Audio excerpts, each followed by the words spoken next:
Hello everyone, this is Ether Dragon, and welcome back to another episode of Fire Emblem Heroes.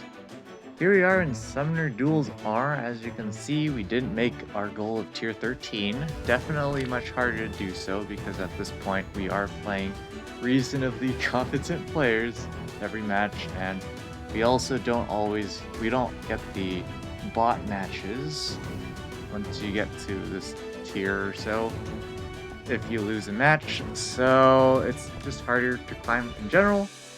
If you didn't watch the stream VOD that I've already uploaded, we summoned on the Legendary Heroes banner, and we didn't get a plus 10 Legendary Sigurd, but we did get a plus 9 Nana and a plus 10 Legendary Lilina with 2 copies to spare. I still have to fodder one off to, like, Nino for Pulse Smoke and attack Red Solo 4 for the heck of it, but I figured, why the heck not? Let's slap them on a team and see what we can do.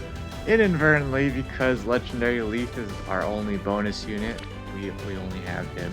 Unfortunately, don't have Sheeta.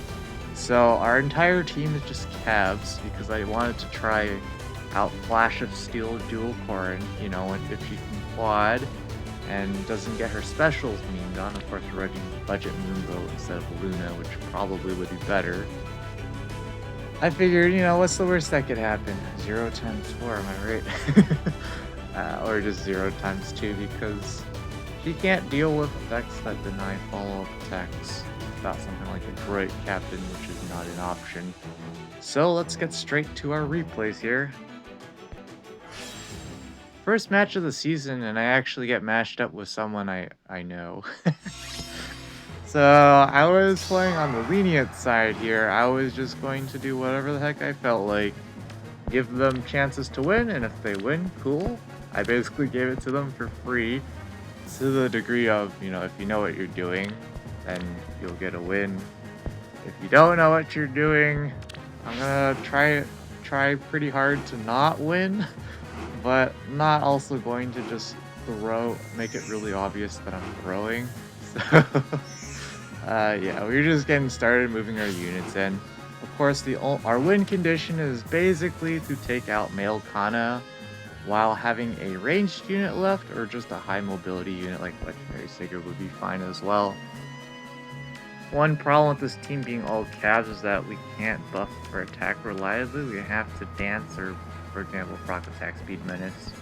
So that definitely is a problem. Dual Corrin, of course, getting absolutely walled by male Kana, because of course Dust Dragonstone with Dragon Wall, bonus doubler from Elowood, and max buffs. Yeah, we're not gonna have a great matchup there. But we can just blob Dual Corrin further down, because typically people run good old Earth rendering. I've made it a challenge to not use Earth rendering. Definitely not a great idea. But of course, we do have a more offensively oriented team. It's just that the problem is we don't have enough mobility. But here I actually this is a bait play, and they ended up going for it, so that was the incorrect play to make. Even though it looks like a free kill on Legendary Leafys, of course, Sigurd and Corrin and Azura, none of them can take out male Kana. The problem is Nana can, and that's with setting up attack speed menace. Because with currently male Kana, he has 58, 62, and then, wait, yeah, 58 from bonus doubler, 62, and then 70 speed, and so Nana needs that extra speed from attack speed menace to pick up the double, but as long as she picks up the double, she has enough attack to pick up the 1-round KO. So we just dance to make sure that they move out of the way, and so we are able to set up our kill on male Kana. Thanks to her B skill, we can also cancel out of the way, and so now here's where we do some more misplays, essentially. I just dance Nana. It's better to dance Legendary Sigurd there almost every time. As do you. But again, we're essentially throwing to be nice, and so we leave out Nana to be a possible target. Of course, they don't want to trade Innis for dual or for Nana, because then we are left with dual Corrin, which is absolutely devastating. So they do pick up the free kill on Nana though, because again we're misplaying on purpose. And I attack with Legendary Sigurd there, definitely not the right play, but again we're throwing. But I've already calced out as well that after a dance, Legendary Sigurd can survive Ellawood's attack. So we go for the kill on Legendary Azura, but again, also incorrect. It's actually better to pick up the kill on Legendary Azura, because the thing is we have Duo Corrin, and if we have a Dancer, they're going to have to burn their actions on things, but it's all set up in a way where we can just draw, so I just retreat to show that, yeah, I'm just gonna draw. And so we just ended a draw. Now we're up against a fallen Edelgard in company. And so once again, here I accidentally screwed up my formation. I meant to have Nana and Legendary Sigurd replace. I decided to keep Legendary Leaf for all of my matches, especially up in this tier when you do lose. You do lose a decent amount of glory, so it definitely helps to run the bonus unit to lose 40 less glory for every loss, because honestly, if I could replace Legendary Leaf with any unit, they just wouldn't be good enough to justify the amount of lift or glory I'm going to lose from matches where I'm just completely outclassed or counterpicked, essentially. So of course, Legendary Sheeta is bonus, so it would be a shame if someone were to bring her, because our entire team is caps. But once again, our win condition is, of course, first of all, take out Ascended V-Arm. It is running Deflect Magic with Ice Mirror, so that's also annoying for Duo Corrin. Duo Corrin, just moral of the story, not very good. I would have rather used Legendary Lilina 100%, just because at least, even if she can't kill, she can pick up AoE chip damage with Gifted Magic, or if we want. Probably have to use Gifted Magic, but we're just being wary here of Sonia's shenanigans, because of course teleportation is pretty good. And so we're just getting set up here. They actually give me the opportunity to just go in with Legendary Sigurd, essentially, in threat range. They decided to move their, not Legendary Edelgard, Fallen Edelgard in, but of course we have Nana. She absolutely shreds Fallen Edelgard. No damage reduction, can't prevent her follow-up attack, and we attack twice before she counters. Death sentence. And with that, they're just straight up going to surrender. And I left our location as is because I already calced out again that they actually can't pick up the kill with Riev. It's a bit unfortunate. Unfortunately, Speed Res Hold is just outside of range, and he's a one attack short from one-shotting Nana, I believe, which is unfortunate. And can't get in range of dual Peony to get any extra attacks, so the only option for them is Sonia, but we can just use like Legendary Sigurd, or we could even wait. That's how ridiculous we could be. But we could just revenge kill Legendary Sigurd, and they're basically stuck with these 3 units against Legendary Sigurd and company, which would not be good for them. Now we're up against a Rudolph, and pretty decent team here. And once again we see the Sonia, Spring Sonia derping around. We have a pretty high invested Fernand. Pretty interesting Rudolph set with Miracle and Spell and Shield. Of course, the idea behind a Miracle build like this is you just want to survive. You don't care if you kill, because honestly trying to kill is difficult, but it's definitely important for sure. But it doesn't justify on Rudolph particularly trying to build a set where you can actually take out most of the units that initiate into you.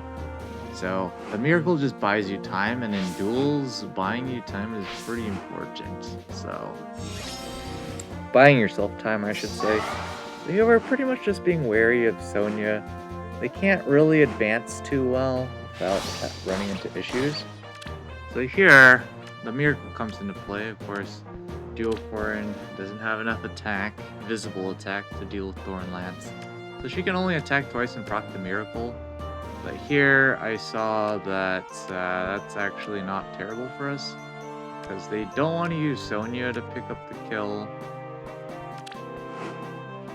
on our units, and I was actually totally fine with giving up Legendary Zero, because we would be able to deal with Rudolph easily, and we just have a field day against the rest of their team. But here, thanks to Legendary Sigurd's Holy Knight Aura, we're able to revenge kill on Sonya, and the match is already basically over, because once again we've already calced out that Nana is a super easy matchup against Barkut. Not even close. As you can see, 96 damage. Absolute juggernaut, and of course, yeah, at this point, the match is over. We have the point advantage, so if they want to win, they have to advance on us, which is never going to end well for them. Now we're up against this particular player with a legendary Sheeta. So already from the get-go, we already have some problems. But at least this particular Sheeta isn't being super heavy on attack investment, particularly because she's completely unmerged, not plus attack or anything. So if I did my calcs correctly, Legendary Sigurd can actually survive a shot from her, thanks to Hello Tearfing. So it's just a matter of one-shotting her, which, let's be real, it's not too difficult, especially when she's minus defense. So that would be one of our win conditions to beat Sheeta. Our only alternative option would be to chip her down and then use Legendary Zero to attack her, but obviously we're not going to have that many turns to do that. The real problem, of course, is Duo Dagger with her Duo skill, and of course her built-in Pathfinder. So we just need to play it safe, and that's what we do. We can't overextend too hard, otherwise we're not going to be able to deal with the Pathfinder. Although there are some things that we could do alternatively to deal with the Pathfinder, we can leave our units in range just as long as they can't Canto out, and we can just keep revenge killing, essentially. As long as we can do that and exchange units well, we are fine to stay in their range, but I decided to just play pretty brain dead and just make sure that none of our units are in range. I go ahead and bait out some particular moves, but it doesn't really matter too much. End up repositioning Nana here, and again, Nana's mobility of only 3 movement in duels is super poor. I think the one thing this person didn't do too well, though, was actually taking advantage of the fact they have Legendary Sheeta. They could definitely force a lot of plays just with her, but I decided to sack my only option against Legendary Sheeta, and so my game plan was just to essentially just win without playing around Sheeta, but of course that's not going to work out well, because this match I decided to not do my daily damage calcs, and of course that bites us in the back, because Legendary Leaf can actually not pick up the kill on Legendary Erica. Feels bad, man. So they just have a wand match at this point. We don't have enough actions to beat them, and so we're just picking up kills where we can. And since this is going to be our first loss, it didn't matter what we did here. I just decided to not pick up the kill on Brave Erica with Nana just for the heck of it. And yeah, as you can see, Sheeta easily one-shots Nana, so that was not an option for us. Now, once again, we're up against pretty annoying team here. The main annoying thing here is, of course, Duo Crom. Hector's also annoying just because not all of our units can handle him. In this particular matchup, our Legendary Leaf is pretty much useless, unfortunately. We do have a set on him, so where if he gets to attack once, he automatically gets into vantage range, which is cool, but doesn't really do anything. Because he needs to actually be able to attack in the first place, and he also needs to be able to take out the ranged units and not be in range of melee units to just player phase them. He doesn't have close counter. And if he did have close counter, he probably wouldn't be able to one-round KO a lot of units. So here, Dual Corn is unable to pick up the one-round KO on Ascended Arm. We have to set it up, and they set it up for us. So I activate Blade Session, but they smartly move Crom out of the way, but then they put Sigurd back in, so we can pick up the kill with Corin. For once, Flash of Steel coming into play. And they smartly here, they dance Duo Crom. The significance of this is similar to our Legendary Leaf set. They are running a Vantage set, so all they need to do is pick up one attack, and now they have Vantage up. Which is a huge problem for us, because we can survive Vantage if Crom doesn't have Deadeye up. And the problem is, of course, Duo Crom can just get his Deadeye back up with the Change Fate, even if he didn't have the skills to recharge it. So there's also Osteus Pulse 2 and Times Pulse. So super solid. So we have no chance of beating Duo Crom, and so the match is over. We just offer up units at this point. And it's just over. Unfortunately for us, nothing we can really do here. We just pick up kills where we can to minimize the amount of lift we lose. And here they smartly attack like that, so Nana can't revenge kill. And they get the first action as well, so the match is just over. Legendary Sigurd has some issues against Crom when he has Vantage up. But it is turn 5, so we're out of turns to make a possible comeback. Which is unfortunate, because we definitely, if the game kept going, we might, I forget who would go first. But if we went first, we would definitely have a chance to win. And then here we're up against, I guess it's Icy, but with a 3. And this team is threatening because of Ashe. Unironically, because of Ashe. The problem again of Ashe is that she just walls most of our units. Only Nana can take her out, and with her mobility of opening a retainer, units like Atri can just camp out in the back. And of course there's far safe support and Ascended Arm, so Duo Corn can actually, with again Flash of Steel, 1-round KO Ascended Arm. The problem is we need to be able to get her into attack, and we can't do that because Fafnir is just chilling. And of course he has Kanto too, so we essentially just do nothing. But the problem is they have, spoilers, they have Earth Rendering. So once Atri gets into the capture zone, we're gonna have some problems. But they don't do it initially, which is kind of interesting. Not sure why they didn't put her in the capture zone sooner to force more pressure, but here, unfortunately, I wasn't willing to just sack Leaf for free, so we could advance our units in order to take out Ascended Arm, because at that point it would be useless since we'd already sacked Legendary Leaf, and then we would basically be sacking Dual Corn. Here I calced out that Atri couldn't take out Legendary Sigurd. They still go for the attack, which is completely correct because we can't revenge. We can't do anything. So we just plop all our units in range ready to go attack. To go all in, because we have no real options at this point. They correctly take out Nana there, and we're just derping around at this point.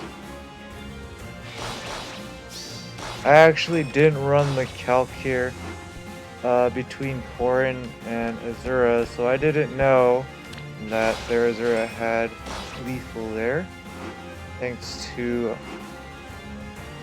first skill set, and of course from Ash. And of course Ash is completely walls Legendary Sigurd at this point because he's too low on HP to deal with the Glimmer counter. So the match is over. I'm just trying to see if I can get more points to reduce the amount of glory we lose, but they correctly just keep pushing Ash forward, and there's nothing we can do about it. And here I just give them another kill by moving Sigurd up there because I did see this play coming.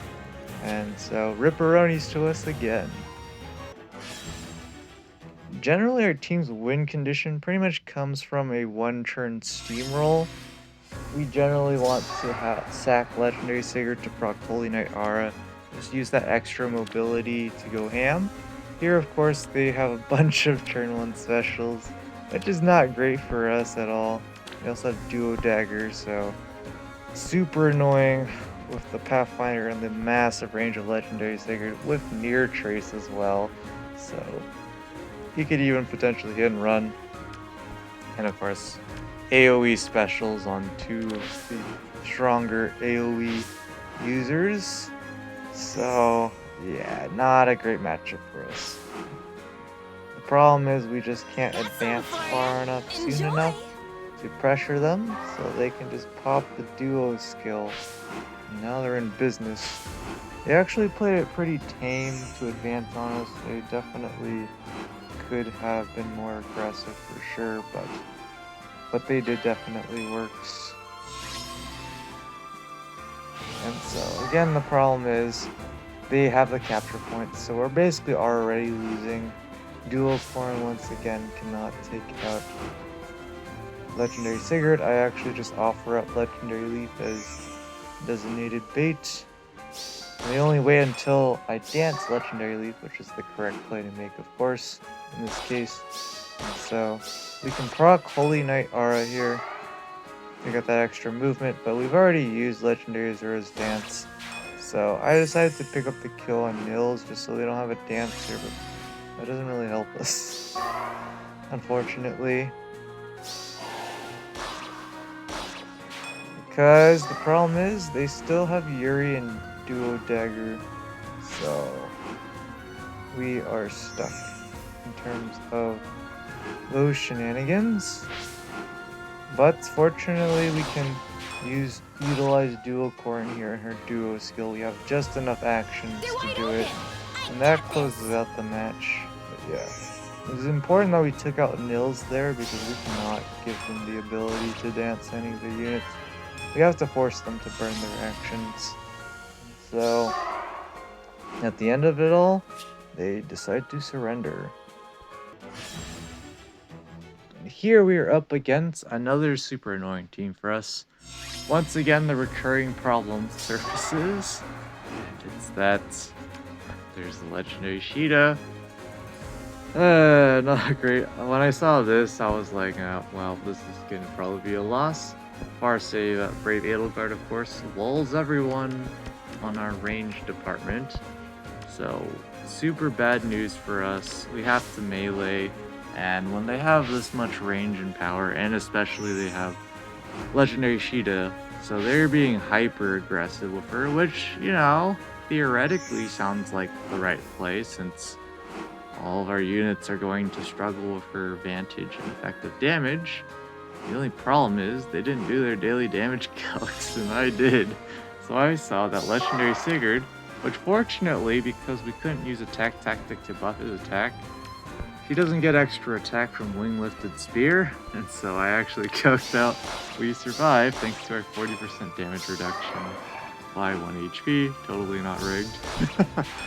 But unfortunately it doesn't matter because we can't take advantage of the extra movement we got since we're getting walled by Farsave, and Nana is not in the correct position to actually do anything. So here we put Leaf into Vantage range because I saw Brave Edelgard couldn't kill since Legendary Leaf gets a mini impact effect when he initiates in the player's hands. I believe. I don't remember if it's necessarily in the player's hands. I know it's only on initiation. So here, it's just over because we can't get Nana to do anything here. And we just get walled by the Brave Edelgard. Dual Corrin just does not have enough base attack to actually do any reasonable amount of damage on the quad. She does a good amount of damage, it's just not enough for the 1-round KO. So it's just over. Here, thanks to Distant Guard on their Harmonized Azura, Yuri's able to survive.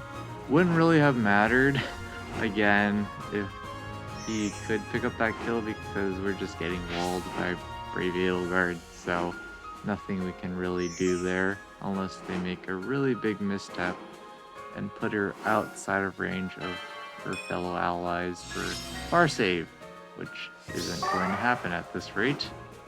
So we're just trying to fish for more points, so I offer a free kill. Of course, they're trying to not give us a free kill. So we just go for the attack here for the heck of it.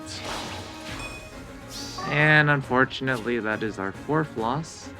So rip us this season.